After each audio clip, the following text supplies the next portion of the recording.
Bonjour à toutes et à tous, merci de nous rejoindre pour la 5e émission Arthur Coffee, émission 0% complexée, 100% conviviale des décideurs locaux. Le concept est très simple, de l'échange, de l'expertise et du café, car tout bon moment commence par un café. Pour chaque émission, nous accueillons des invités, experts dans leur domaine, qui viendront nous partager sur le plateau leurs sujets, leurs projets, leurs visions sur des enjeux qui nous concernent tous. Et aujourd'hui, j'ai la chance d'accueillir Gérard Centraille et Gilles Treilloux. Je vous invite à les rejoindre sur le plateau. Gérard et Gilles, bonjour. Merci de m'avoir rejoint sur le plateau. Je suis ravi d'accueillir deux entrepreneurs qui ont de l'expérience, qui ont fait pas mal de choses. On va prendre le temps d'écouter vos histoires et vos projets. Bonjour. Je vais commencer par toi, Gérard Centraille. Tu es un investisseur, un dirigeant et bénévole de différentes sociétés et associations.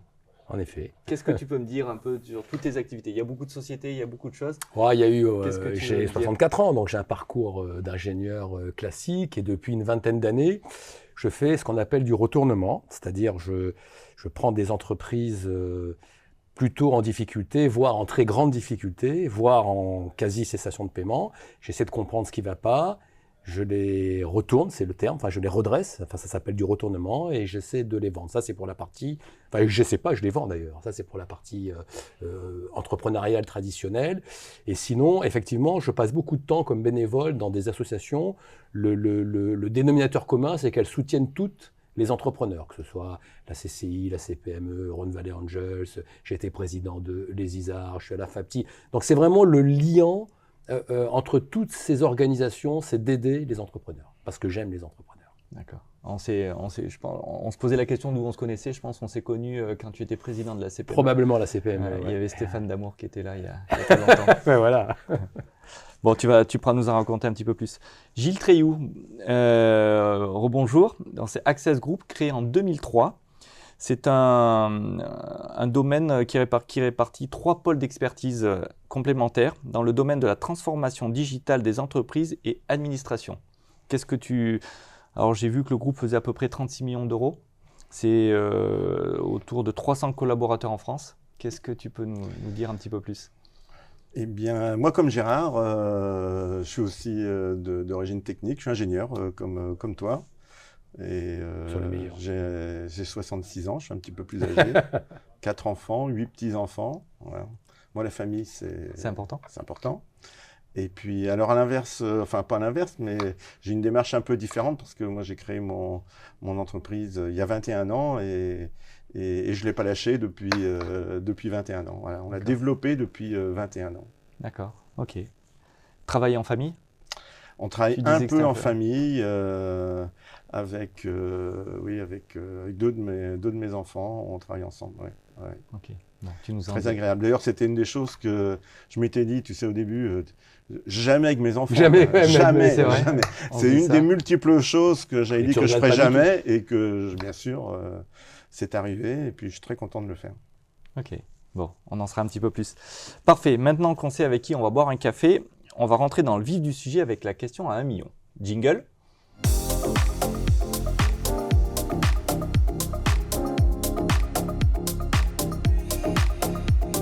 Alors, dans un contexte économique complexe, pour ne pas dire incertain, c'est un mot que j'aime pas trop pour dire que c'est compliqué, mais l'innovation, la digitalisation, le numérique et l'intelligence artificielle deviennent des leviers stratégiques pour nos entreprises.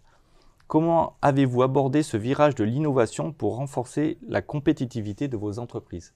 Alors, quand j'ai regardé, j'ai préparé un peu l'émission, j'ai vu dans vos cursus les mots innovation qui revient beaucoup. C'est un sujet d'actualité, mais vous êtes dedans, donc c'est même pas un sujet d'actualité pour vous? Vas-y. L'innovation, c'est nous dans le numérique, c'est tout le temps, quoi. Quand je vois ce qu'on fait aujourd'hui, quand j'ai démarré, le plus gros investissement que j'ai fait en 2004, c'était une tour pour graver des CD-ROM. Hein. Ah oui. Ouais. C'est pas si vieux que ça, quand même. Non, en 2004, non. Non. Une tour pour graver des CD-ROM, et on livrait chez Schneider Electric des dizaines et des dizaines de CD-ROM. Et on mettait à jour nos logiciels, on envoyait des CD-ROM par la poste. Voilà. Alors que l'innovation a fait que, on ne va pas refaire toute l'histoire depuis 2003, mais c'est en permanence. Donc l'intelligence artificielle, bon, il y a un côté un peu marketing là-dessus, on en parle beaucoup, mais c'est une réalité. Hein. Et ça existe depuis 20 ans, l'intelligence artificielle. Même plus que ça. Moi, jeune ingénieur, oui, c'était hélas, il y a plus de 20 ans, jeune ingénieur, je travaillais dans une filiale de la Ségos, on commercialisait un produit qui s'appelait Gourou, et qui était un moteur d'inférence qui était de l'intelligence artificielle. C'est-à-dire qu'il y avait un moteur de règles, une base de données, ça apprenait tout seul. Sur l'innovation, moi, il y a une chose essentielle pour moi. L'innovation, ce n'est pas que technologique. Aujourd'hui, quand on parle d'innovation, on pense souvent au numérique, on pense souvent au digital, on pense souvent. L'innovation, elle peut être sociale, elle peut être capitalistique, elle peut être comportementale, elle peut être de service, absolument. Et je pense que c'est beaucoup plus important d'avoir une démarche innovante. Enfin, l'innovation, c'est prendre des risques. Hein. C'est un état d'esprit, en fait. Oui. En fait, tu vois, nous, on est tous là, chefs d'entreprise. En fait, on passe notre temps à se demander comment on pourrait faire mieux pour nos clients, pour les collaborateurs, pour les équipes. C'est de l'innovation en permanence. On cherche les nouveaux produits, on cherche les nouveaux services, comment on peut améliorer les locaux, etc. C'est de l'innovation tout le temps. Si on n'est pas innovant, d'une manière ou d'une autre, on ne peut pas être chef d'entreprise. Et comment tu le gères? Tu intègres des services et innovations dans tes entreprises ou c'est toi qui es visionnaire et qui envoie les équipes? Non. Donc on essaye. Nous, c'est quand même devenu très technique. Donc on a des gens plus jeunes et plus dans l'actualité des technologies qui sont chargés d'innovation technique. Il n'empêche que l'innovation autre, comme parlait Gérard, de services. Ça, c'est tout le monde. Tout le monde propose. On suscite ça. L'innovation, tu l'as dit, c'est un état d'esprit. C'est un état d'esprit. Si tu crées un service innovation dans une entreprise, pour moi, tu n'as rien compris, quoi. Tu peux avoir un service innovation qui soit à la limite en support, qui peut produire des outils, qui peut produire des éléments transverses.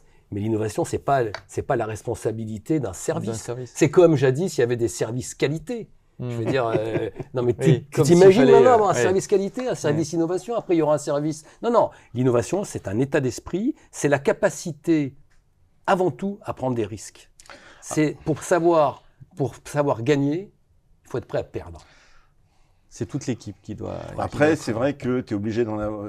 on fait de la data, on fait de l'intelligence artificielle. Il y a quand même des technologies assez fortes là-dedans. Il faut quand même des gens qui soient spécialisés là-dedans, comme dans l'industrie. Nous, on est plutôt des hommes de service mais dans l'industrie. Mais il n'empêche que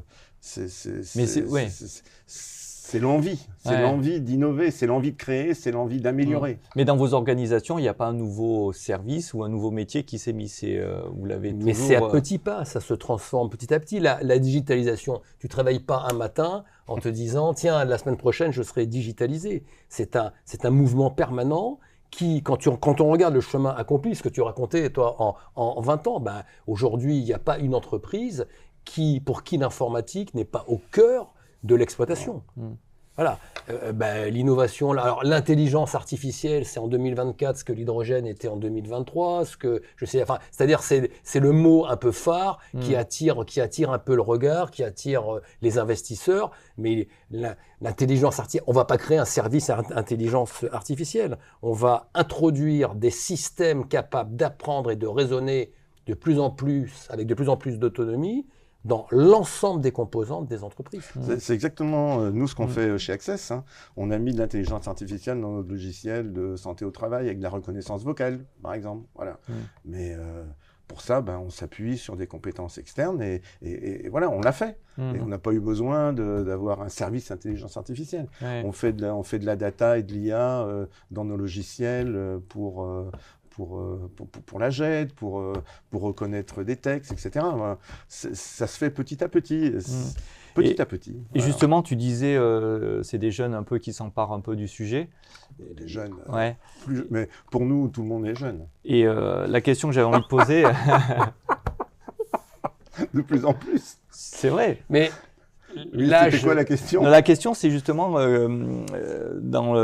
au niveau des équipes, dans les organisations et la culture de l'équipe, comment est-ce que ça réagit? Est-ce qu'ils sont demandeurs? Est-ce que c'est eux qui poussent quelque part en disant on va innover, on va on va changer certaines façons de penser. Tu parlais tout à l'heure d'innovation sociétale. Mais oui, mais je peux pas être d'accord avec ça. Je peux pas.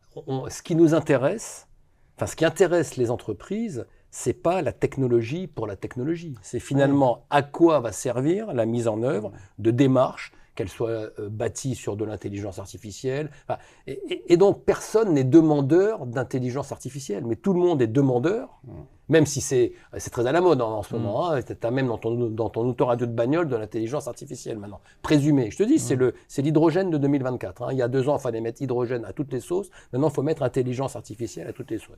Les gens sont demandeurs de fluidité, de flexibilité, de service client, et l'intelligence artificielle est effectivement une démarche, une technologie. L'intelligence artificielle, on va tout de suite déjà dire ce que c'est. Hein. C'est un système qui est capable d'évoluer tout seul. Voilà. Alors après, on peut tenir 4 heures sur ça. Hein, mais en plus, c'est pas le sujet. C'est vrai que j'ai laissé dans la question intelligence artificielle, mais c'est parce qu'on est en 2024. Oui, et puis c'est un sujet à la mode. Si tu nous avais interrogé en 2023, mais... tu aurais dit l'hydrogène. Non, je rigole. Tu vois, l'innovation, ça se décrète pas, quoi. Ouais, voilà. Si on doit garder qu'une phrase, c'est ça. L'innovation se décrète pas. Tu peux pas imposer aux gens. Tu vas pas arriver un matin en disant bon, allez, aujourd'hui, on va être innovant. Ouais. Là, ça marche pas comme ça. Et dans nos entreprises qui sont des petites entreprises jusqu'à quelques centaines de personnes, l'impact de la direction, la capacité qu'a la direction à donner un style de management, la capacité des équipes à prendre des risques. Si tu ne prends pas de risques, tu n'innoves pas. Ou si tu n'innoves pas, tu es obligé de prendre des risques. Et ben, c'est ça qui va faire avancer les gens. Plus que, tiens, je me suis réveillé, on va faire de l'intelligence artificielle. Mais j'ai le sentiment, moi, quand j'écoute des dirigeants, quand on discute, c'est qu'aujourd'hui, si jamais on n'innove pas, si jamais on se met pas tout de suite dans ces sujets-là, nos entreprises, elles peuvent être en difficulté. Bien sûr, elles vont crever.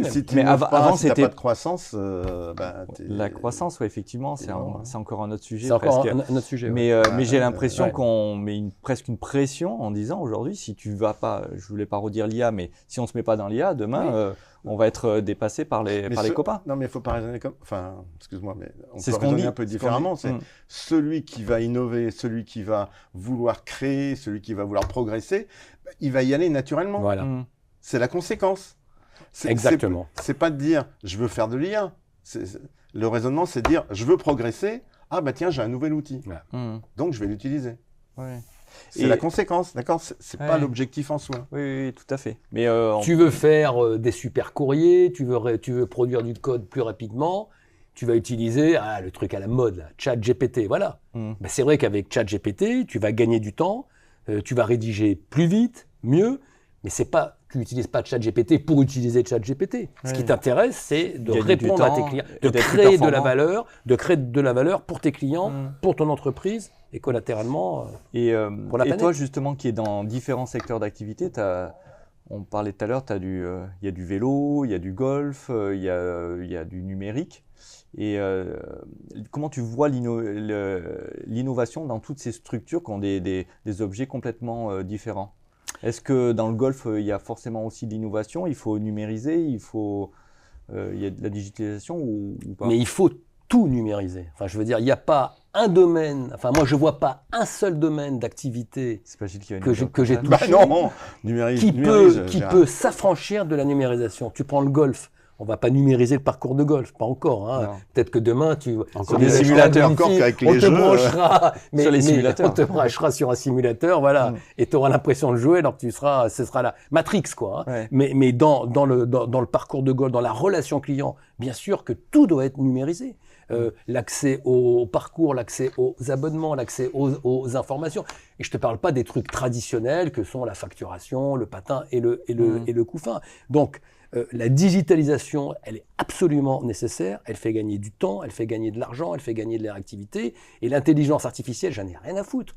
L'intelligence artificielle sera naturellement introduite dans les démarches et dans les outils que j'utiliserai pour fluidifier mon entreprise. Je ne ferai jamais d'intelligence artificielle pour en faire. C'est très rigolo, il y a 30 ans, quand je faisais du gourou, effectivement. Mais maintenant, ChatGPT, je m'en fous à la limite. Hein. J'ai fait une conférence sur l'intelligence artificielle en 1990. Je vous jure que c'est vrai. Et bien sûr, à l'INSA. Mais ça ne m'étonne pas. Je ne connaissais pas grand-chose, mais j'ai quand même fait mon truc. Et alors ? C'était ce que tu as imaginé en 90 On est en 2024, 2025 ? Je me souviens plus du tout. 35. Non, mais mais on en parlait à cette époque. On en parlait. C'était un peu. Mais c'est allé dans le sens que tu avais imaginé, que tu avais commencé. Je n'avais pas imaginé. Hein. Non, je peux pas dire. Non. Je faisais du commerce. Hein. Je faisais du commerce sur un sujet qui commençait à devenir à la mode et puis qui ne l'a plus été parce que l'Internet a pris la place. C'est vrai qu'il a été à la mode et qu'il a plongé. Il a plongé parce que l'Internet est arrivé. Limbes, et puis il est ressurgi. Il est revenu. Voilà. Ouais, mais aussi parce que pourquoi c'est revenu? Parce que les capacités de calcul ont été multipliées par je sais pas combien. Alors qu'à l'époque on avait le principe, mais on n'avait pas les moyens. C'est comme l'Internet en 2000. On avait l'idée, mais il n'y avait pas les réseaux, il n'y avait pas les tuyaux, il n'y avait pas la capacité de communiquer. 90, c'était ça. Bon, alors on va pas refaire la guerre en 90. Et maintenant, ça revient, et là, faisons le calcul. La loi de Moore, qui s'est respectée pendant plusieurs décennies, tous les ans, tous les 18 mois, tous les 2 ans, on multiplie par 2 la capacité de traitement des équipements informatiques.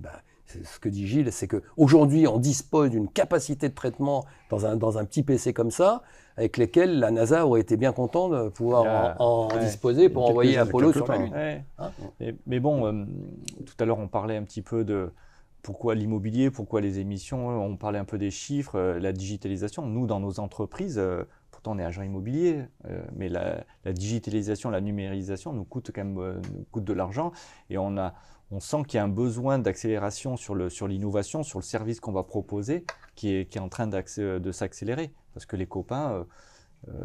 C'est sûr que ça ne t'en fait pas gagner de l'argent, la digitalisation? Enfin, je ne veux pas faire la promotion des boîtes de services, hein, mais je veux dire...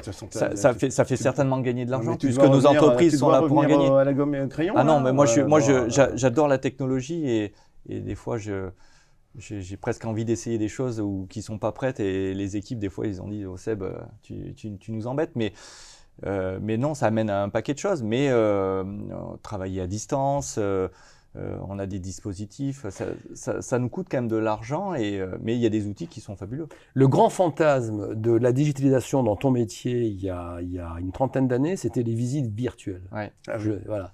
Et le fait est que ça n'a pas explosé comme on l'aurait imaginé. Parce que je pense que les gens se satisfont. Maintenant, non? Je sais pas.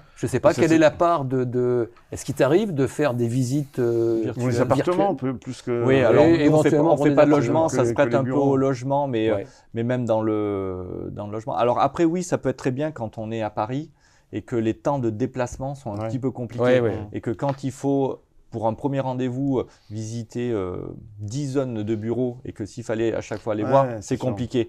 Sauf que nous, on est dans des secteurs géographiques où on n'a pas ça, et on aime la relation humaine aussi, donc ça se prête pas à nos marchés ici. Okay. Très bien. Tu voulais rajouter quelque chose? Non, l'IA, ça c'est me bon. faisait penser. Non, mais l'IA, voilà, regarde, il y a de l'IA qui coule là-dedans, mais on s'en fout, quoi. Merci de m'avoir répondu sur le sujet, et on va voir si vous êtes inspiré sur d'autres thèmes. Jingle.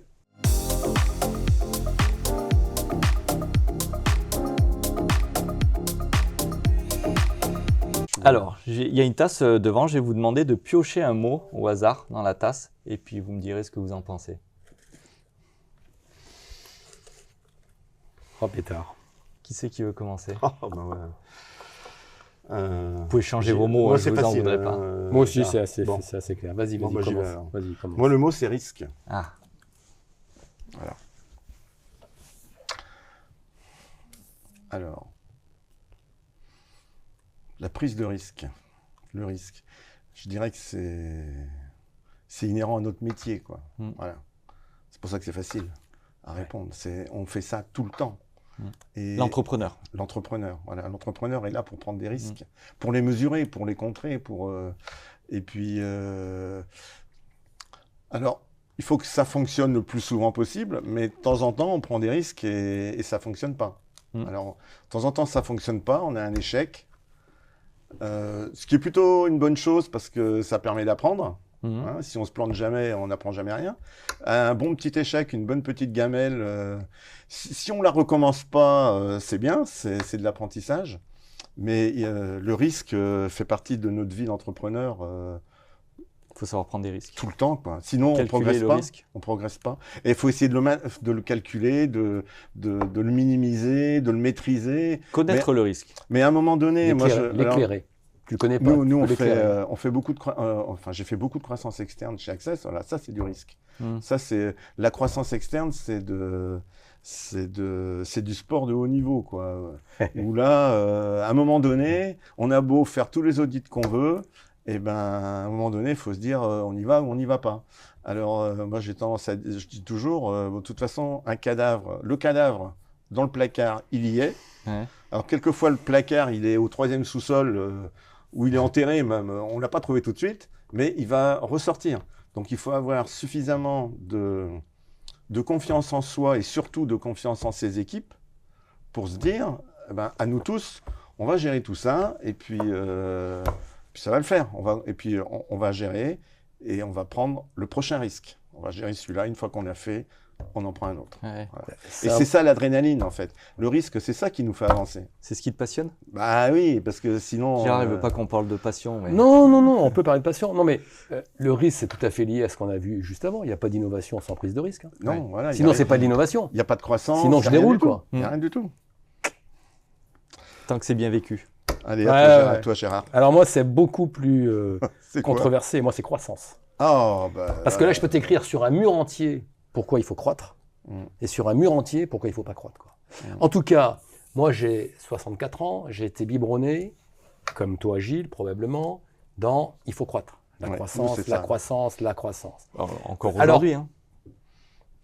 Pourquoi la croissance? Parce que c'est le mouvement, parce que c'est le recrutement, c'est la dynamique. parce que c'est une dynamique. Maintenant, est-ce qu'on peut tous croître dans un monde qui, lui, ne croit pas? On en revient à l'écologie, on en revient aux limites de la planète, on en revient à la crise majeure écologique qui est devant nous, aux secousses de crise économique. Voilà. La limite de la consommation. La limite de la consommation. On est la dette, où on finance notre système social par de la dette, en se disant la croissance est absolument nécessaire pour minimiser ma dette. Voilà le schéma qui a suivi les 30 Glorieuses. On a connu les 30 Glorieuses, croissance, et derrière ça, on a continué.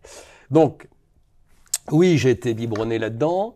Non, je ne suis pas favorable à la croissance. Et oui, je fais de la croissance. Donc, il y a un côté, schizophrène là-dedans, puisque je n'ai qu'une envie, dans chaque fois que je rachète une boîte, c'est de croître.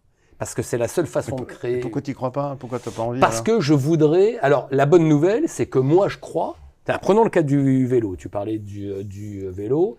La bonne nouvelle, c'est que dans un marché compliqué, comme le marché du vélo en ce moment, qui ne croit pas, qui décroît... Les chiffres n'étaient pas bons. C'est la première fois depuis peut-être la fin de la Seconde Guerre mondiale, je ne sais pas, en tout cas depuis que l'Union française du cycle publie des statistiques, 2023, c'est la première fois qu'il s'est vendu moins de vélos que l'année précédente. Bon, et 2024 sera pareil. Et ben moi, j'ai continué à croître là-dedans. J'aurais pu, parce que on est avec le marché mondialisé, avec Internet, on est aujourd'hui plus capable de maîtriser parfois ni son prix de vente sur un marché ouvert, ni son prix d'achat. Je parle de produits, là, on n'est pas sur le service, mais le service, ça, on n'est pas là. Donc quand tu maîtrises ni ton prix de vente et que le prix d'achat est compliqué à maîtriser, si tu veux avancer, tu n'as qu'une solution, c'est la croissance. Ce modèle me fait chier. N'empêche que c'est le modèle. Oui, mais Gérard, on ne peut pas lutter contre le système. Hein. Voilà, ça, nous, on est des petits. Parce que l'innovation sociétale qu'on parlait tout à l'heure, elle n'est pas là. Il y en a qui travaillent là-dessus. Non, elle n'est pas là. Sur des modèles économiques, justement, où on... Sans croissance. Sans croissance, ouais. Mais parce qu'on a été biberonné à ça, puisque, je veux dire, notre dette, je rappelle, je ne vais pas faire de la politique ici, on est entre entrepreneurs. Enfin, c'est quand même plus d'une année de travail, plus d'une année de PIB, 3300 milliards d'euros. On n'a fait que financer notre modèle de vie par de la dette que la croissance est censée éponger. Qu'est-ce qui se passe s'il n'y a pas de croissance ? Qu'est-ce qui se passe? Voilà. Non mais... Alors, bon, là, tu prends l'exemple du pays, qui est un peu... on va dire que ça sort un peu de notre discussion, mais dans l'entreprise, moi, je suis personnellement convaincu de ce modèle de croissance. Si tu ne fais pas de croissance, ça veut dire que tu n'investis pas. Enfin, on va prendre l'inverse. La croissance suppose de l'investissement, suppose de la dynamique, suppose des recrutements, suppose des nouvelles idées, suppose tout ça. Donc, à l'inverse, si tu n'as pas de croissance, ben, tu n'as rien de tout ça. Et malheureusement, on les connaît, les entreprises qui n'ont pas de croissance, non, mais elles disparaissent. Regarde, on a devant nous des enjeux écologiques majeurs. Parce qu'on les rachète. Oui. Mais alors, attends, alors, tu peux aussi croître dans un marché qui ne croît pas. C'est ce qu'on disait pour on parle de la croissance de l'entreprise. Voilà, on parle de croissance de l'entreprise. Après, on peut avoir des sociétés qui investissent, non pas pour croître, mais pour changer de modèle, pour changer de paradigme, pour changer. On pourrait profiter individuellement au niveau de l'entreprise ou collectivement au niveau de la nation, on pourrait profiter des enjeux écologiques majeurs qui sont devant nous et investir pour diminuer nos déplacements, notre empreinte carbone, notre patin et notre coût fin. Une fois de plus, je vais tenter de ne pas faire de politique, mais on a là une chance inouïe, une opportunité plutôt. On n'a pas une chance, on a une opportunité inouïe, voilà, qui permettrait, sans croissance de chiffre d'affaires, faire de la croissance de qualité de vie. Non mais Gérard, si tu veux ça, qui c'est qui va faire ça? Tu vas avoir des entreprises derrière, bien sûr. Tu vas avoir des systèmes. Bien sûr. On va retomber exactement dans le même système, parce que ces entreprises qui vont gérer cette évolution qu'est-ce qu'ils vont faire? Elles vont vouloir faire de la croissance, puisqu'elles vont vouloir innover, surtout dans ce domaine, il y a beaucoup d'innovation, et on va retomber, mais exactement dans le même système. Oui. Ok, donc on ne peut pas en sortir. Donc il faut qu'on se cale. On parle de la croissance au niveau individuel. Mais si on regarde globalement l'ensemble du gâteau, le gâteau n'est pas obligé de croître. On peut croître dans ce gâteau. Parce que le gâteau, il ne pourra pas croître indéfiniment. On n'a qu'une terre. Regarde même, oui. Non, mais je veux dire, on peut pas. C'est comme si tu voulais artificialiser les sols. Mais c'est le débat des politiques. Je veux dire, tu peux pas en permanence créer une zone industrielle, puis une autre zone. Ou alors on se dit, la terre est une grande zone. Donc il y a un moment, il faut se dire. Enfin, je parle à l'ingénieur que tu es. Les arbres ne montent pas au ciel. Oui, mais oui, je veux bien entendre ce discours. Il n'empêche que là, si on parle risque et croissance, parce que c'est quand même très lié. C'est assez lié. C'est très lié. Et ben, dans le domaine de l'entreprise, à notre niveau, Gérard, dans un petit niveau local, là, si on ne prend pas des risques, si on ne fait pas de croissance, eh ben on disparaît. Enfin, moi, je suis pour que le risque. Le risque est pour la croissance. On n'existe plus. Oui. Parce que si tu ne fais pas de croissance, tu n'as pas d'innovation. Ça veut dire que tu n'innoves pas. Tu n'as pas de nouveaux produits. Tu ne peux pas embaucher des gens qui arrivent avec des nouvelles idées. Et voilà. Et puis, si tu restes sclérosé avec la même équipe tout le temps, ça ne marche pas. Il faut des gens qui. Voilà. Mais c'est vrai qu'on a des systèmes quand même qui sont basés. Non, mais parce que tu pour aller chercher du financement, si on ne parle pas de croissance. Oui, alors ça c'est un autre débat. Pour financer, mais effectivement, dès que tu. Mais alors on pourrait se dire, est-ce que la croissance doit se financer par la dette? Parce que la croissance ne peut se financer pratiquement que par la dette. Alors, on ne va pas refaire de la politique, une fois de plus, là, je parle de la politique sociétale, entrepreneuriale. Aujourd'hui, pour faire de la croissance externe, comme le fait Gilles, ou comme j'en ai fait, et comme je suis en train d'en faire chez Quel Vélo, tu la finances en grande partie. Avec de la dette. Par de la dette. Rares sont les entrepreneurs. Alors moi, je le fais parfois à mon tout petit niveau, puisque moi, mes entreprises, la somme de toutes mes entreprises représente le quart de l'entreprise de Gilles. Non, mais voilà, il faut appeler un chat un chat. Moi, je ne finance pas par de la dette. Je paye cash, et après, je vais voir le banquier. Voilà, c'est une autre démarche. Et souvent, je fais ce qu'on appelle du build-up, c'est-à-dire où tu achètes des entreprises en payant avec du papier qui t'appartient. Parce que tu te dilues dans le capital, mais tu pars d'un projet. Moi, je n'ai pas la vision familiale que tu as du business, tu pars d'un projet qui t'appartient et tu termines ton parcours 7, 8 ans, 10 ans après avec un autre projet, avec d'autres actionnaires, avec d'autres acteurs. Voilà. Alors moi, je ne suis pas... mais oui, mais parce qu'on n'est pas dans la même logique. Chez Access, j'ai ouvert le capital aux salariés. Donc, il y a une vingtaine de salariés qui sont quand même salariés, qui sont actionnaires, de la société. Donc, je l'ai fait petit à petit. Mais... depuis quand ça, tu as commencé ça? 2008, la première fois. Ah oui. Ouais, 2008. C'était visionnaire, là. 4 salariés. Après, c'est venu petit à petit, en fait. Et la première fois, j'ai bien réfléchi parce que le capital, c'est tes nuits blanches, c'est ton investissement, c'est ta santé, etc. Et j'ai trouvé ça que c'était bien, et puis après, je l'ai élargi. Mais le total des salariés représente à peu près 10% du capital d'Access, quoi. Et je lâcherai pas, je lâcherai pas ma majorité, sauf le jour où je vais arrêter. Mais quand tu es dans mon modèle à moi, quand tu es entrepreneur, tu as la majorité, quoi. Le papier, comme dit Gérard, moi, je le lâche pas comme ça. Le papier, je le garde et je fais de la dette pour payer mes croissances externes. C'est un autre modèle. Il n'y a pas de bon et mauvais. Je suis d'accord avec toi. Oui, je suis d'accord. Mais enfin, il vaut mieux 60% d'une entreprise qui marche que 90% d'une entreprise qui ne marche pas, quoi. Oui. Hein, non, mais on sera tous d'accord. Et l'actionnariat des salariés, on sait très bien que c'est un très bon, moyen pour motiver les gens, fidéliser, créer une équipe. Voilà, moi, je suis très sensible à la notion d'équipe. Croissance, c'est pas simple. C'est pas simple parce que. Et puis après, ça dépend comment on définit aussi la croissance, parce que.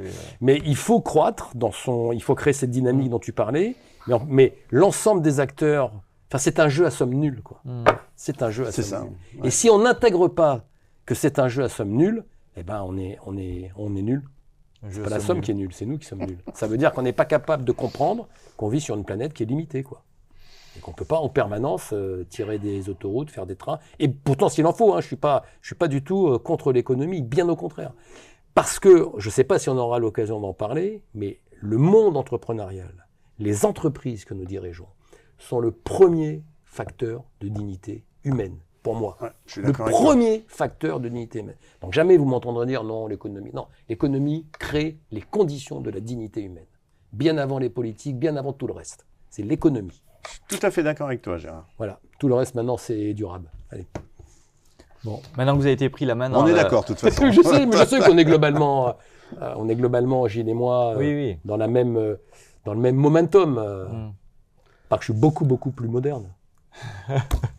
De 2 ans. De 2 ans, c'est ça. Maintenant que vous avez été pris la main dans la tasse, on va voir avec la rubrique coup de cœur, coup de gueule. Jingle.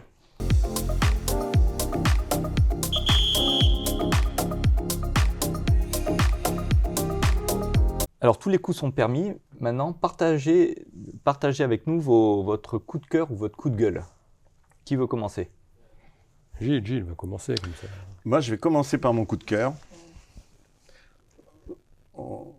C'est large, hein, on est d'accord. Ouais. Je vais commencer par mon coup de cœur. C'est l'équipe avec laquelle on travaille, là, tous ensemble. Tu évolues. Ouais, là, franchement, super équipe, quoi. Ça a été. T'as toujours eu une bonne équipe ou tu l'as construit et ça y est, tu arrives à se. Ah ben, au début, on était 2. Ouais. Et puis après, ça s'est construit. Là, ça, c'est mon coup de cœur. Tu as toujours eu une bonne équipe, de manière générale ? Oui. Oui, j'ai toujours une bonne équipe. Tu n'as pas une recette miracle à nous donner sur tiens, j'y suis arrivé parce que... La recette, c'est quoi ? La recette de l'équipe, c'est la confiance, la responsabilisation, la délégation, l'aide, tout le monde travaille ensemble, quoi. Et ça, pour moi, c'est vraiment, vraiment le truc le plus important. Et je suis intimement persuadé que c'est ce qui a fait que Access s'est développé comme ça et qu'on a eu un certain nombre de réussites. On a eu des cartons aussi. On a eu un certain nombre de réussites parce que l'équipe a progressé ensemble avec des nouveaux qui sont arrivés au fur et à mesure des croissances externes, par exemple, ou autre. Et ça, c'est c'est un truc, c'est une très, très grande satisfaction. Ok. Merci pour ce partage. Et c'est ça qui fait que j'ai continué tout ce temps. Parce que j'ai tellement de plaisir à travailler avec l'équipe que c'est un réel bonheur. Oui. On y passe un peu du temps avec eux, donc. Et je pense que c'est un peu pareil pour tout le monde probablement. Hein, mais mon coup de cœur, c'est ça. Et Gérard va pousser son coup de gueule. Coup de cœur ou coup de gueule ? Non, je vais rester sur le coup de cœur parce que si on centre sur notre dimension entrepreneuriale, mais tu as complètement raison. Je veux dire, on ne gagne que parce qu'on sait donner du sens, que parce qu'on sait co-construire avec son équipe une vision, une création de valeur, une croissance ou un développement, enfin... Des valeurs. Oui, non, mais je veux dire, c'est inévitable. Pour répondre à ta question, moi, sur est-ce que ça se fait tout seul, est-ce que... non, ça se construit. Une équipe, c'est comme une relation. Pour arriver à cet échange dont parlait Gilles, une forme de transparence, une forme de confiance, ça se construit, ça se décrète pas. Alors on peut, et je le fais assez souvent, on peut décréter la confiance. Hein. Tu as des gens chez qui la confiance, il faut 5 ans pour la construire, il faut avoir passé 15 étapes différentes. Tu peux aussi donner la confiance, mais il faut la surveiller, il faut être capable de la retirer. Mais bien sûr que si on reste dans le monde entrepreneurial, le coup de cœur, ça ne peut être que ce que les entrepreneurs apportent à la société civile, à la société tout court, par la construction avec leurs équipes. Moi, j'aime les entrepreneurs. Enfin voilà, c'est pour ça que je passe du temps dans ces différentes associations, que ce soit des syndicats patronaux, des chambres de commerce, des financeurs, parce que le monde entrepreneurial fait un bien fou à l'entreprise. Un bien fou. Et on est tous généreux. Enfin, on a tous envie de faire ça. Bien sûr. On l'a fait et tout. Moi, je l'ai fait oui, aussi. J'ai vu dans Reda. Voilà, Réseau Entreprendre. Enfin, bien sûr. On le fait tous parce qu'on a. C'est ça la passion. On a la passion de l'entrepreneuriat, la passion de l'entreprise, la passion de l'équipe, la passion de construire. Ok, donc je retire un peu ce que j'ai dit avant. Gérard, je n'ai aucune passion bordée, que ce soit ni le golf, ni le tennis, ni le ci, ni le ça. Mais c'est vrai que j'aime les entrepreneurs et j'ai une forme de passion pour cette démarche de création de valeur et qui tire la société civile. J'y reviens, le monde économique, il vit pas en vase clos. Il interagit avec les politiques, il interagit avec les familles, il interagit avec le territoire. Et donc, les entrepreneurs sont des gens que j'aime et qui méritent toute l'attention. Tu vois, tu as la passion. C'est une forme de... Mais en fait, tu peux pas en avoir d'autres, t'as pas le temps. C'est une forme de passion. T'as pas le temps d'avoir une passion pour le golf, puisque t'as déjà tout ton état d'esprit et ton intellect là, qui est focalisé sur l'entrepreneuriat. Tu l'aurais eu si t'avais pas repris un golf. Tu peux pas faire ça. Ouais, tu vois, j'estime que déjà j'en ai deux, tu vois. Déjà, j'ai l'entrepreneuriat et la famille.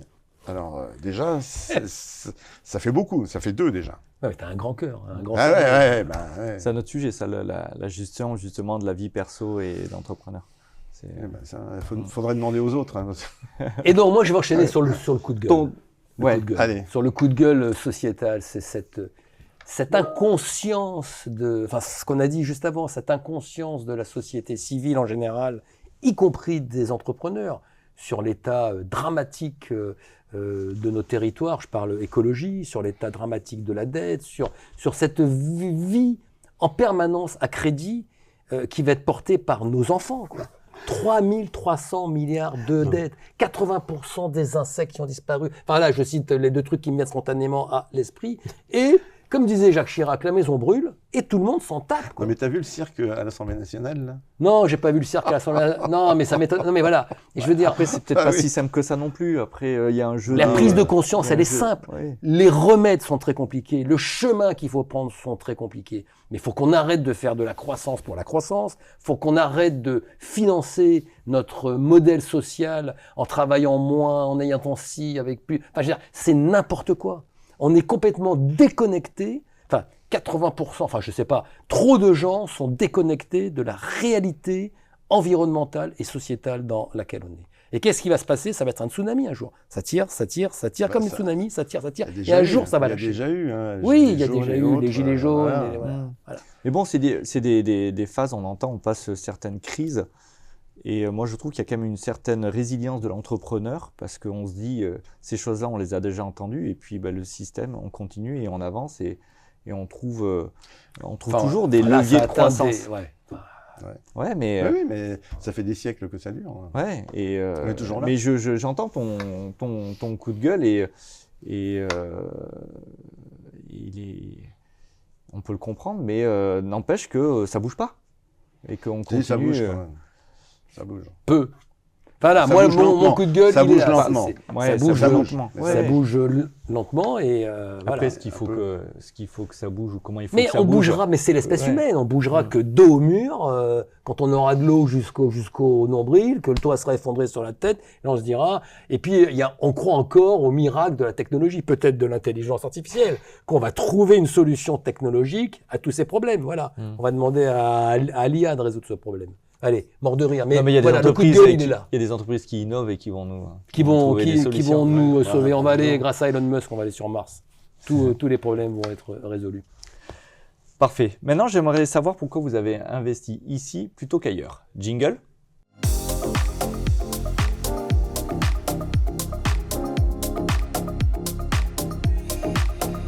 Alors, pourquoi ici et pas ailleurs? Qui veut commencer? Allez, Gérard. Ah, ok. On commence par toi cette fois-ci. Alors, moi, je suis Tu es d'où? Voilà, c'est ce que tu vois, j'avais anticipé ta question. Moi, je suis de nulle part. Hein. Je suis né à Paris et après, mon père était militaire, donc je me suis baladé un peu partout. Tous les 3 ans, on changeait, ce qui est assez compliqué. Mes 2 parents sont nés en Catalogne française, dans un petit patelin qui s'appelle Le Boulou, donc je me sens assez proche de la Catalogne française. Mais j'ai bossé à Paris. J'ai choisi de venir en Drôme. C'était un choix. C'était un choix presque mathématique, pratique. Il fallait que ce soit pas loin de la mer, pas loin de la montagne, pas loin de Paris, près des grands. Voilà. Et je suis tombé sur la Drôme. C'était quand ça? C'était il y a 30 ans. En 91. Enfin, un petit peu plus de 30 ans même. Hein. Et ce territoire, il est absolument génial. J'avais mathématiquement calculé que c'était un territoire génial par ses qualités foncières, sa situation géographique. Mais ensuite, petit à petit, j'ai rencontré le monde politique, le monde entrepreneurial, le monde associatif, et ce territoire est absolument génial.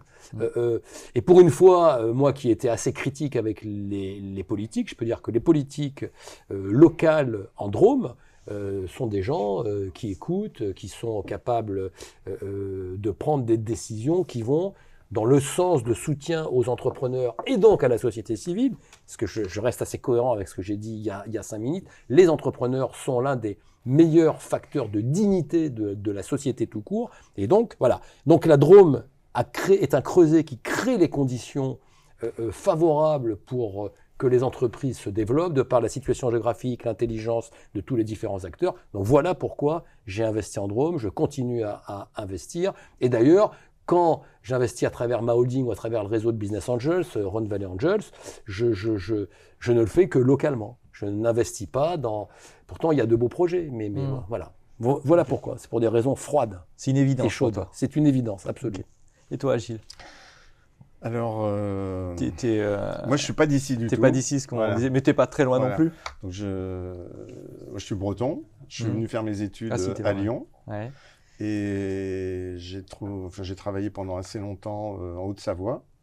Et quand j'ai voulu reprendre une entreprise, puisque je pouvais pas créer une entreprise parce que je suis pas assez bon, enfin j'ai pas l'idée quoi. Voilà. Donc mais par contre je sais gérer.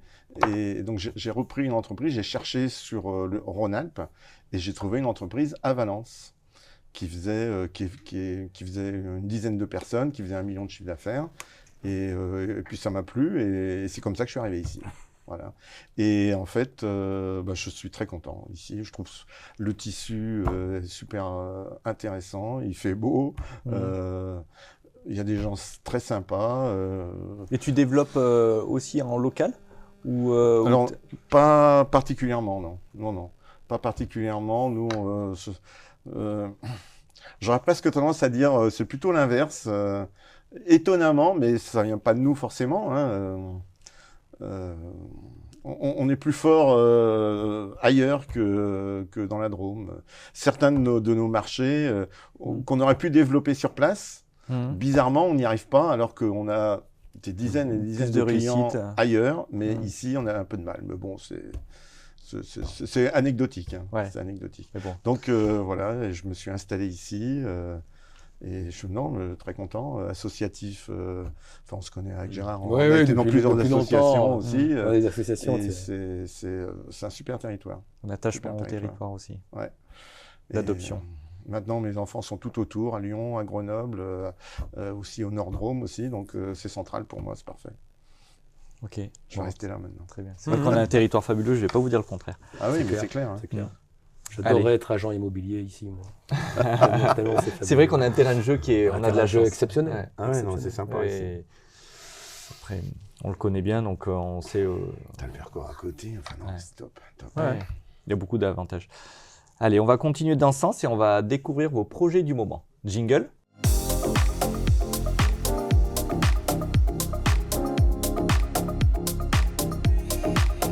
Alors, est-ce que vous pouvez nous parler de vos projets du moment, de vos actualités, s'il y en a, s'il n'y en a pas Moi, j'ai envie de dire lequel. C'est vrai, ça va être long. Oh, je veux parler d'un truc autre pour changer un peu. On est en train avec mes enfants là, d'investir dans un pôle loisirs et sport et loisirs. Ah oui. Voilà.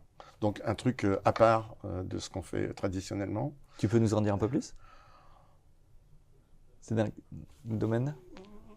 ça veut dire non. Moi j'adore le loisir en fait, alors c'est pour ça je suis curieux. Non, j'ai pas envie de développer, mais si, je vais quand même dire un truc. Il va racheter un golf dans 3 ans, mais il ne le sait pas. Il ne le sait pas. Ah oui, mais j'ai déjà pensé, Gérard. Non, par exemple, là, on est en train de discuter avec des gens pour acheter des salles d'escalade. D'accord. Ouais. Voilà. Sur quel territoire? Pas ici, justement. C'est pour ça que je peux en parler.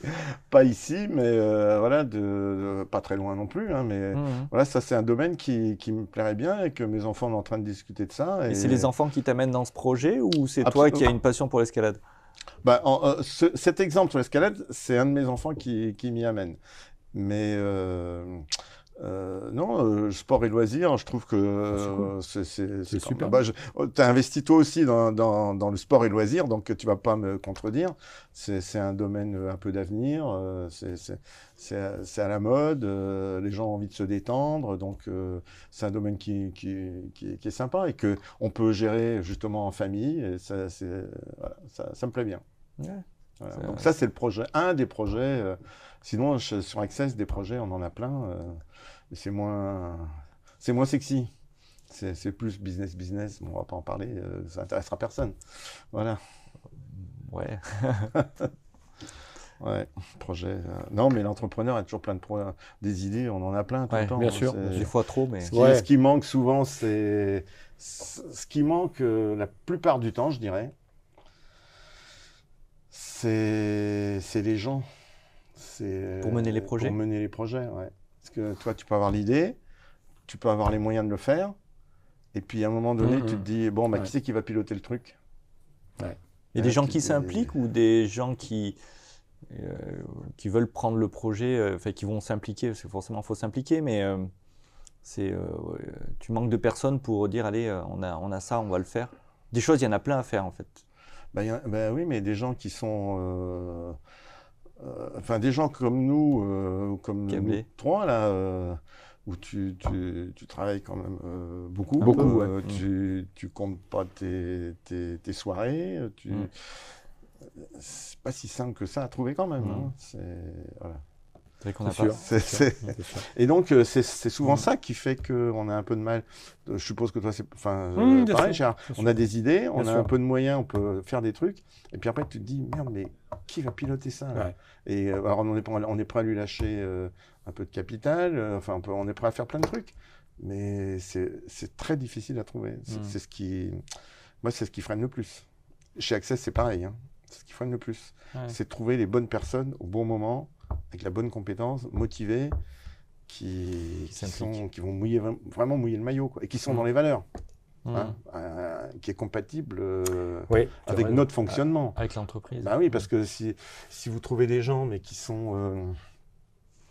J'en ai vu, moi, on va prendre un petit chef, voilà, on se connaît le mode petit chef là, qui grandit en appuyant sur la tête des autres. Bon, ça c'est pas dans les valeurs, on marche pas comme ça marche pas du tout d'ailleurs, mais il y en a. Donc tu trouves des gens comme ça, tu peux pas le faire non plus. Donc une fois que tu as éliminé tous ceux que tu peux pas prendre, il en reste plus beaucoup. Ouais. Et c'est la grande difficulté, pour ma part, c'est la grande difficulté. Gérard, des projets. Oui, c'est quoi les prochains? Alors, c'est un peu connecté à Gilles, mais dans l'autre sens. Moi, je me suis retiré du numérique. J'ai cédé les activités que j'avais dans le numérique. Tu les as toutes cédées? Oui. Non, dans le numérique, il n'y en a plus. Il n'y a plus que des participations minoritaires où j'aide le dirigeant, mais je n'ai plus de participation majoritaire parce que l'ouverture d'esprit dont on parlait, elle a une limite, c'est le contrôle de l'entreprise. C'est les 51% dont parlait Gilles. Et c'est vrai que moi, je suis quelqu'un qui ouvre énormément de capital. J'ai fait du build-up, mais j'ai toujours gardé le contrôle. Donc là, comme Gilles, je pourrais dire quel projet. Je suis beaucoup dans le sport et loisirs, effectivement. J'ai acheté il y a une dizaine d'années à la barre du tribunal un acteur dans le monde du vélo. Je suis en train d'accélérer son développement géographique. Je suis parti sur Internet à fond et maintenant je suis en train de développer un concept phygital, comme on dit, c'est-à-dire avec Internet au centre, mais des points de connexion, d'ancrage dans la réalité. Donc là, j'ai un projet sur le quart sud-est. Et puis j'ai racheté il y a 7 mois, un golf hôtel restaurant à l'insu de mon plein gré, que je connaissais, que je connaissais. Fait ça et pourquoi je l'ai fait? Mais c'est là un peu le plaisir dont on parlait tout à l'heure. Vous avez dit que c'était de la passion, et c'est voir cette magnifique entreprise qui n'a pas la place qu'elle devrait avoir, qui n'est pas dirigée pour la croissance, pour le coup, parce que ça touche pas les limites de la capacité de préhension de ce golf. Donc l'idée, c'est de le développer, mais dans une logique de revente. Moi, je suis de passage.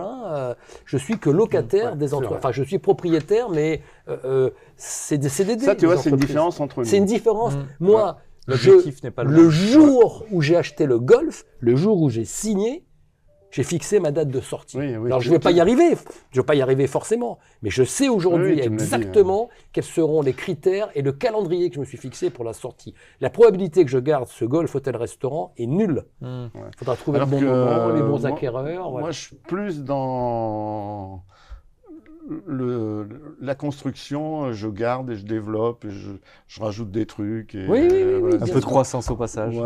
Mais parce que tu es dans une logique de transmission. C'est pas pareil. Oui, parce que tu es dans une logique de transmission familiale. Mais il y a quand même un objectif. Et c'est comme ça qu'on se construit et comment on grandit. Non, mais l'objectif, c'est quoi l'objectif? De le développer et de garder. Non. Là, l'objectif, c'est de mettre de la valeur et de le revendre. Oui. Ouais, mais l'objectif, l'objectif de Gérard, c'est quoi? C'est de redresser le truc. De le développer, que ça marche, de le revendre. Puis après, il va le revendre, mais c'est pas ça. La satisfaction, c'est de l'avoir redressé. Exactement. Voilà. Moi, la satisfaction, c'est d'aller acheter des sociétés, de les intégrer et de faire. Voilà, c'est ça la satisfaction. Le fait de revendre c'est pas désagréable, mais non, bien sûr. Mais le truc, lui, ce qu'il fait avancer. C'est ça. T'as revendu des boîtes? Non. Depuis 2003, t'en as... Non. Une petite bricole. Alors que moi, oui, tu vois, c'est une... Oui, mais tu l'as construit pour ça. C'est taillé pour ça. Non, moi j'ai vendu une petite bricole en 2006, je crois, mais non, c'est pas mon truc, moi. Et du coup, le prochain développement, ça va être... Alors attends, une fois de plus, il y a un moment, j'ai 64 ans, il y a un moment... Non, mais le gars qui j'ai racheté le golf d'Albon, il a 91 ans. Enfin, quand j'ai signé, il a pour ça, t'as encore un peu de temps. J'ai encore un peu de... Alors, tu t'es pas dit, dans 30 ans, je revends le golf. Quel vélo qui est...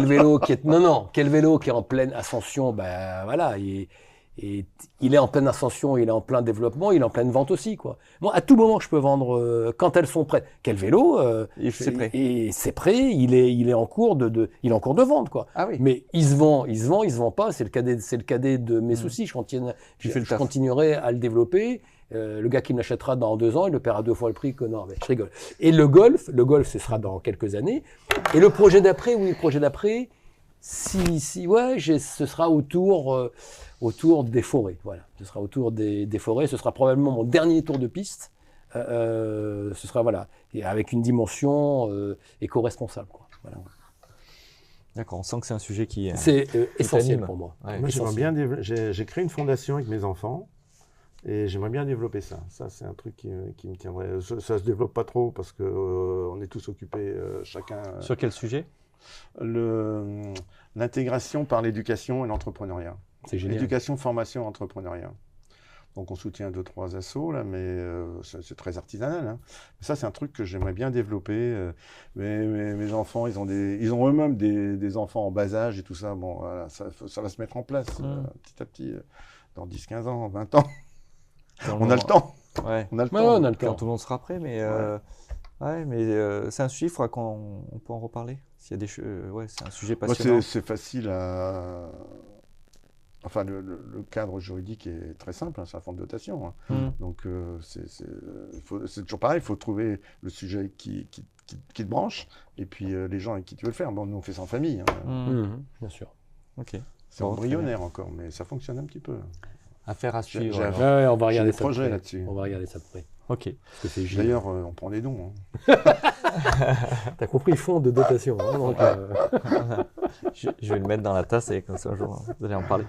Bon, pour l'heure maintenant, j'aimerais savoir qui est-ce que vous voudriez me balancer des noms. Jingle.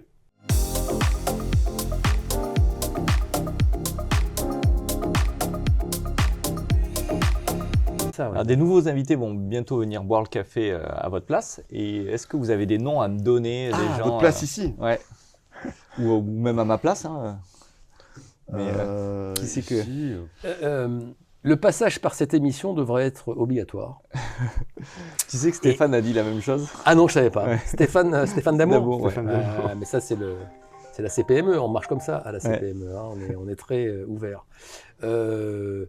Et je pense que ce serait intéressant que tu invites des entrepreneurs qui ne sont pas forcément très connus, très communicants, peut-être pas très à l'aise d'ailleurs, mais parce que ce serait intéressant. Et là, la liste est longue, hein, tu vas sur LinkedIn, il ne faut pas les piocher au hasard, il faut qu'ils aient des choses à raconter, mais oui, bien sûr, des décideurs locaux, des décideurs locaux, pas très communicants. Et ce serait peut-être aussi intéressant d'avoir des responsables d'associations ou des politiques. Oui, parce que entreprendre, c'est pas seulement dans l'entreprise. C'est pas seulement dans l'entreprise. Il y a des associations. Hein. Bon, c'est vrai que Stéphane Damour, que tu citais, il est à la fois à la tête de son entreprise, Damour Nettoyage, mais il est aussi président de la CPME. Et je ne sais pas quel titre il était là. Enfin, il était avec Maxime Collas, qui est Maxime de ATM, bien sûr. ATM, qui est aussi coprésident du CJD. Oui, bien sûr. Non. Mais d'ailleurs, ce n'est pas étonnant, tu vois, que ce soit eux deux, que ce soit Gilles, que ce soit moi, tous ces entrepreneurs passent bénévolement du temps à soutenir d'autres entrepreneurs. Quoi. Oui. On apprend tellement aussi dans ces... Contrairement à ce qu'on peut croire, on passe du temps dans ces réseaux, mais on apprend énormément. On apprend énormément, bien sûr. Plus tu donnes, plus tu reçois. Ça, c'est la base. Ouais, ça, c'est la base. C'est la base. Ça, c'est la base. Plus tu donnes, plus tu reçois, plus tu fais confiance, plus les gens se montrent à la hauteur de la confiance que tu leur donnes. Et donc, si tu ne fais pas confiance, ils font des quiches. Et si tu leur fais confiance, ils se transforment. Voilà. Alors, pour répondre... Non, moi, je pense que tu devrais même imaginer un politique local. Tu les connais tous, puisque tu l'as dit en préparant cette émission. Enfin, il y en a plein. Ah non, mais ça manque pas. Oui, ils vont même être volontaires, mais ils vont pas avoir le même discours que nous. Tu vois, nous, on est là, tu vois, on est sincères. Mais il en faut en trouver un, il faut en trouver 2-3, genre. Voilà, mais je peux pas. Ils vont faire de la politique. Je peux pas te souffler de nom, mais je te le dirai à la fin de l'émission. D'accord. Des entrepreneurs pour venir là, mais tu vas en avoir. Oui, tu vas d'abord. Mais... Si vraiment il faut t'en donner des noms, on va t'en donner. Mais... Non, mais c'est si vous aviez une idée de... Moi, je pense qu'il faut que tu fasses venir. Fasses venir. Tu l'as dit toi-même, l'immobilier, c'est le deuxième poste de charge, donc de création de valeur, quelque part, d'une entreprise.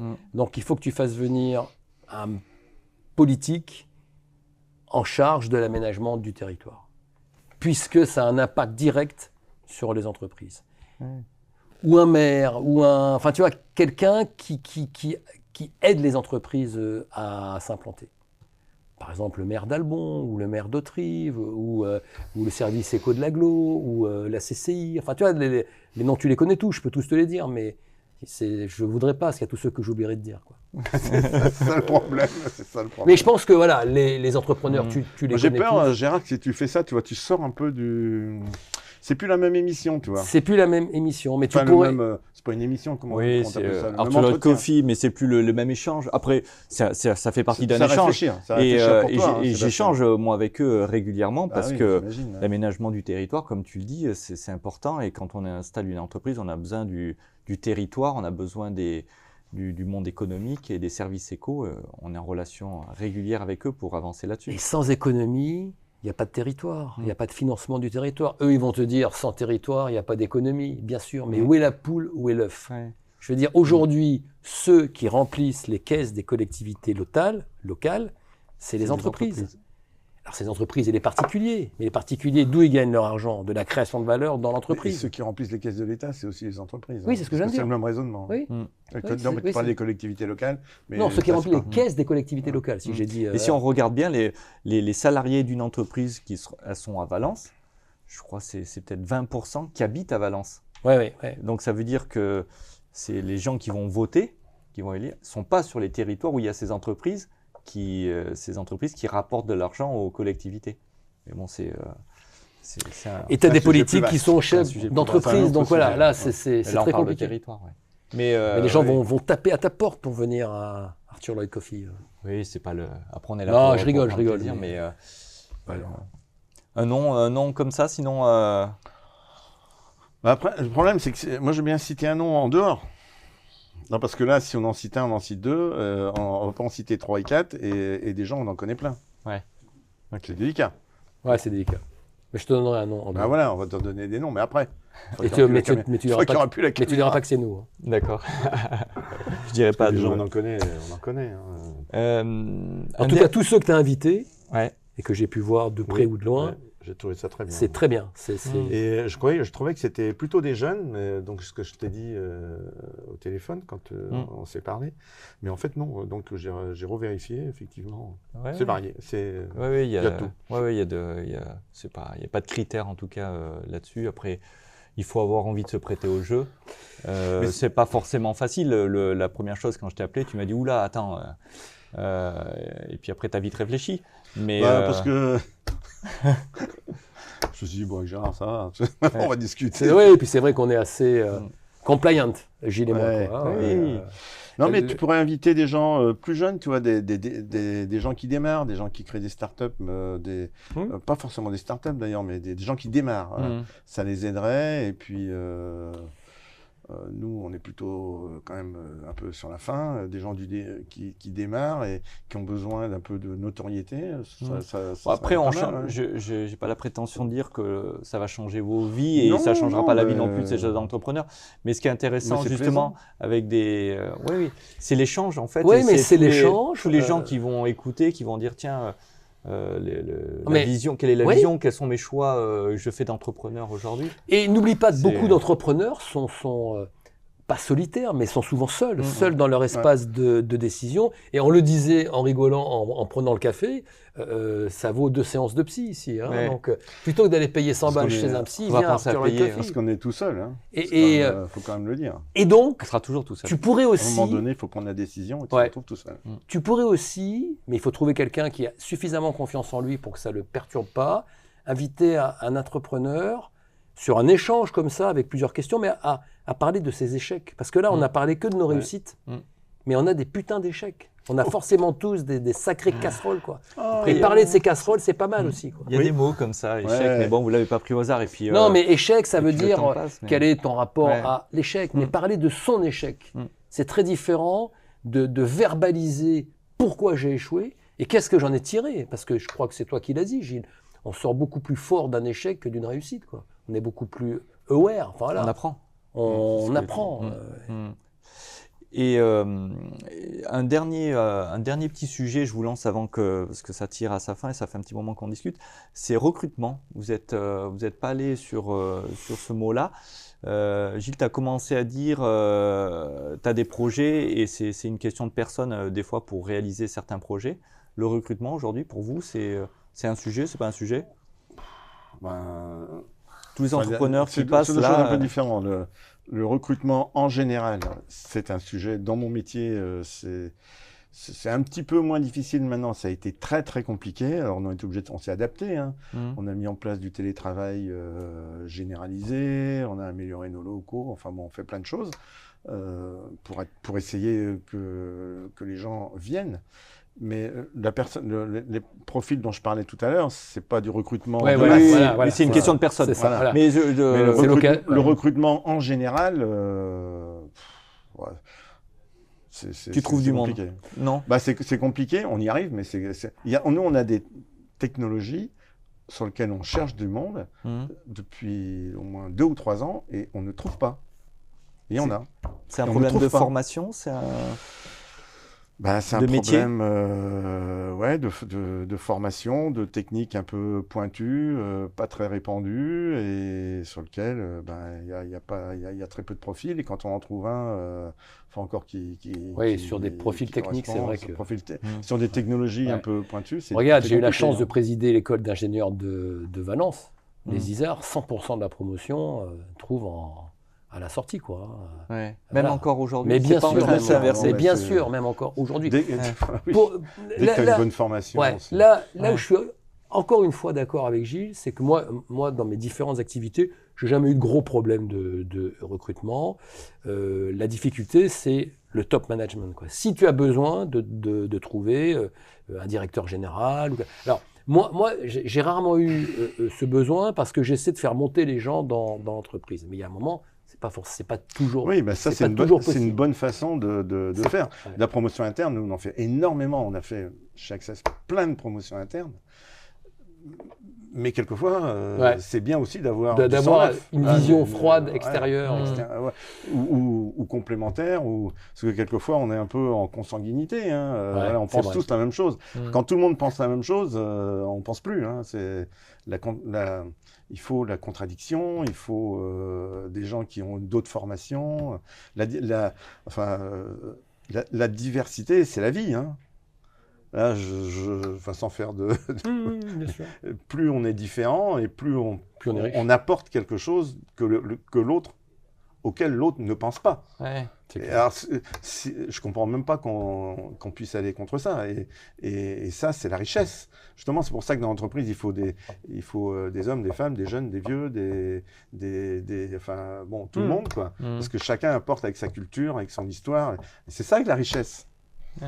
Si on est tous pareils, vous vous rendez compte, si on est tous pareils, c'est tu vois, moi, j'ai toujours une expression, moi, homme blanc de plus de 50 ans, quoi. Tu vois, bon, d'accord. Ok, alors là, c'est la catastrophe. Sur le recrutement, il y a donc, il y a eu quand même, il peut y avoir des facteurs liés à une filière. Par exemple, le Covid a complexifié le recrutement dans certaines filières, parce que les gens ont pris le temps de voir que leurs conditions de travail étaient compliquées. Donc ça peut modifier un peu le rapport au recrutement. Et il y a aussi des événements locaux. On a vécu, tu peux vivre une entreprise qui s'installe, qui fout le bordel parce qu'elle fait un peu n'importe quoi. J'ai une idée en tête auquel un certain nombre de gens doivent penser, mais je vais pas la citer, et qui viennent perturber le recrutement. Ouais. Mais finalement, si tu donnes du sens, si tu donnes de la vision, si tu respectes, je veux dire... moi, y compris dans des métiers présumés tendus, j'ai jamais eu de problème majeur de recrutement. Bien sûr, ça c'est parfois complexifié, quoi. Voilà. Ouais, nous, on en a eu. On a vraiment eu des difficultés. Et avec le télétravail, donc le Covid a accéléré le télétravail. Aujourd'hui, dans l'informatique, on peut le faire. Le télétravail, ça complexifie. Si on ne propose pas de télétravail, on ne recrute plus personne. Et en plus, le télétravail élargit le territoire de chasse, on va dire, de candidats. Là, j'ai fait une réunion d'intégration la semaine dernière chez Access. Il y en avait un de mémoire, de Bordeaux, un de Lille, un de Nantes. Et voilà, ils étaient... Et les gars, ils sont les femmes, c'est pas la question. Ils sont 100% en télétravail. Ouais. On a pu aller les chercher, un de Rennes, voilà. On a pu aller les accueillir chez nous parce qu'on leur a proposé télétravail. Alors à l'inverse, l'intégration, la culture d'entreprise, etc., il faut arriver à organiser des événements, il faut arriver à faire passer des messages sur les valeurs, sur tout ça. C'est plus compliqué. Mais c'est l'évolution. Hein. On ne peut pas faire en 2024 comme on faisait en 2004. Voilà. Mais tout évolue. Donc nous, c'est notre métier de nous adapter. Et dans le recrutement, c'est pareil. Donc, moi, je vais vous dire, le télétravail, j'étais contre. Hein. Donc, c'est simple. Hein. J'étais contre. Et le Covid a fait qu'un jour, en mai 2020, je me suis dit, mais bon sang, ça fait 2 mois que tout le monde est en télétravail. Puis je regarde ma facturation, tu vois, je me dis, mais putain, mais on facture, quoi. Donc, je me suis dit, parce que tu es sur un métier télétravail. Est-ce que tu es sur un métier où c'est possible? Sur un métier, voilà. Où c'est même un plus. Dans tes magasins, tu peux pas. Télétravail pour réparer des vélos, ou pour les vendre, ou pour accueillir les golfeurs, ou pour accueillir... Nous, c'est totalement adapté. Les gars hôtes dans le restaurant, c'est compliqué, quoi. Ouais. Enfin, c'est impossible, même. Et on a peut-être tendance, des fois, à trop vouloir généraliser le concept. Et qu'il y a des métiers comme le tien qui peuvent s'y prêter, et puis il y a d'autres métiers où à un moment, il faut qu'on a. Mais sauf que les gens leur disent qu'il faut faire du télétravail. Mais ça reste une lame de fond qu'il faut intégrer. Voilà. Oui, alors tu vois, on dit partout dans la presse qu'aux États-Unis, il y a un retour. Ils retournent. Des gens comme Google, Amazon font machine arrière là-dessus. Après, on va dire qu'en France, où on a eu quand même une autre culture d'entreprise. Je ne sais pas comment ça va se passer, mais nous, en tout cas, personne ne demande le retour. Le retour. Les salariés ne demandent pas à revenir. Au bureau. Oui, au bureau. À l'inverse, il y a des salariés qui ne souhaitent pas télétravail, qui sont 5 jours par semaine au bureau. Voilà. Mais ceux qui ont un télétravail partiel, 2 ou 3 jours, ne veulent pas revenir à 100% au bureau. Hein. Après, c'est quand même une qualité de vie. Non, mais c'est sûr. Après, c'est quand même un ensemble parce que on libère de la place dans les bureaux. Qu'à un moment on fait du télétravail, donc il y a une partie qui est au télétravail, qu'est-ce qu'on libère? Vous dirigeants, vous avez de la surface, vous occupez, qui n'est pas occupée en permanence. Le bureau flexible, est-ce qu'ils sont prêts? Mais quand quelqu'un vient et qu'il y a 2 collègues sur 3 qui ne sont pas là et qu'il est tout seul, à un moment il finit par dire je fais le télétravail. Après, ça change aussi des secteurs. Nous, on est sur des villes où on peut circuler. Mais pourquoi à Paris, le télétravail était important? Parce que le temps qui passe dans les transports en commun, des choses qu'on ne connaît pas chez nous. En plus, on a des bureaux sur Valence qui sont souvent un peu sympas, dans des zones un peu sympas. Oui, mais c'est clair. Hein. Et moi, j'ai jamais eu autant de monde dans mes bureaux depuis le Covid. Ça, on a de la marge de progression sur le vélo. Hein. Ouais. Non, mais c'est l'évolution. Il y en aura d'autres, des évolutions dans le domaine du travail. Nous, on est là pour s'adapter à chaque fois. Hein. On cherche des solutions pour fournir aux salariés, aux équipes, le meilleur environnement. Plus ils sont contents et mieux ils travaillent et plus on travaille ensemble. Et plus c'est agréable. Et tu libères du coup un peu de surface. Tu le repenses ton immobilier? Mais nous, on a fermé Chambéry, on a fermé Avignon, on a fermé Dijon, on a fermé 2 locaux à Lyon, on a fermé 1 à Valence, 2 à Paris. Ah oui. 1 à Rennes. Oui, on a fermé beaucoup de surfaces. Hein. Okay. On a gardé les grands plateaux, mais tout ce qui était pas annexe, mais enfin les petites surfaces on a tout fermé. Ouais. En plus, après maintenant sur des gros plateaux, on arrive à optimiser la façon de travailler. Et on peut mettre un petit peu du monde parce que les volumes de travail, les espaces de travail sont différents. L'organisation a changé. Et l'organisation du travail aussi, puisque maintenant, ils demandent par exemple le mardi, vous venez, voilà, on fait la réunion de mardi, tout le monde vient le mardi, et comme ça tout le monde se voit. Les autres jours, vous partez. Mais il y a un vrai besoin. Enfin, moi je vois sur le golfe d'Albon, j'ai plusieurs salles de séminaires, j'organise beaucoup de séminaires. Les gens sont quand même super contents de se retrouver, de passer du temps ensemble et je pense qu'on ne pourra pas digitaliser 100%, y compris de la relation qui n'a pas de nécessité d'être physiquement sur un bureau. Quoi. Mais c'est vrai qu'on ne travaille plus aujourd'hui en 2024 comme on travaillait il y a 10 ans en arrière. Bien sûr. Ça a complètement explosé. Mais c'est important. Et les outils d'ailleurs ont explosé aussi. Il y a des outils qui existent aujourd'hui qui n'existaient pas non plus il y a 10 ans. Donc tu vois, tout a évolué en même temps. Les habitudes ont évolué, les outils ont évolué en même temps. Et voilà, mais on parlait un petit peu tout à l'heure aussi d'écologie. Mais quand on monte à Paris pour faire 3 heures de 3 réunion. heures de réunion. Mais c'est ce qu'on faisait. Le coût économique, Ouais, c'est ce qu'on le faisait. coût écologique, Bien sûr, bien sûr. la temps fatigue. perdu, c'est grotesque. Grotesque. Mais Et aujourd'hui, parce incroyable. que les gens ne sont pas forcément équipés pour faire la visio, moi je disais, je monte à Paris régulièrement pour Arthur Lloyd, pour le conseil de gérance par exemple. J'ai mis un moment. Et je trouve que justement, au contraire, on pourrait dire les gens se rencontrent plus. Au contraire, les gens se rencontrent encore plus parce qu'on échange du coup plus souvent avec les gens de Paris parce que c'est très facile de se voir. Bah oui. Et quand on monte, on a des échanges qui sont beaucoup plus quali, parce que quand on y va et on sait ce qu'on a, on le voit pour différentes choses. Très bien. Ah ouais. Ok. Bon. Merci cette. Merci Sébastien. Merci, c'était rigolo. Je suis ravi d'avoir Très pu bonne échanger avec vous. Merci Je pense Gérard. on a pris pas mal d'informations sur vos vies d'entrepreneurs. On se tient au courant. Et puis nous, on se C'est trop bien retrouve, d'entreprendre. C'est fabuleux. C'est absolument génial. C'est dingue. hein. Je plains Et tous c'est ceux ce qui que n'ont- disait Stéphane Damour, pour justement les entrepreneurs, ça doit être obligatoire de regarder dans les écoles. Et tu vas pas, toi, Les Arthur Coffee. 100 000 entrepreneurs, tu fais pas ça, toi? Non, je fais pas ça. Ah, mais moi, tu fais pas tout. Choisir, c'est renoncer. Ouais. On peut pas. Non, moi, je vais souvent. peut Enfin, pas tout souvent, faire. non, mais je vais 2-3 fois par an, on va Ouais. dire, dans les écoles, essayer Ouais, bien sûr. d'expliquer aux enfants que Bien sûr. Je me dis, il mais faudrait que pas je seulement fasse créer ça. une entreprise, Ouais, tu vois, ouais, ils peuvent mais faire bien aussi sûr, dans bien les sûr. assos, etc. Mm. Mais que entreprendre des projets, Mm. c'est quand même. C'est génial. C'est génial. C'est absolument génial. On est content. Bon, très Bon, bien, super. merci. Allez. Allez. Et puis on se donne rendez-vous avec de prochains invités sur le plateau. Merci, à bientôt. Jingle.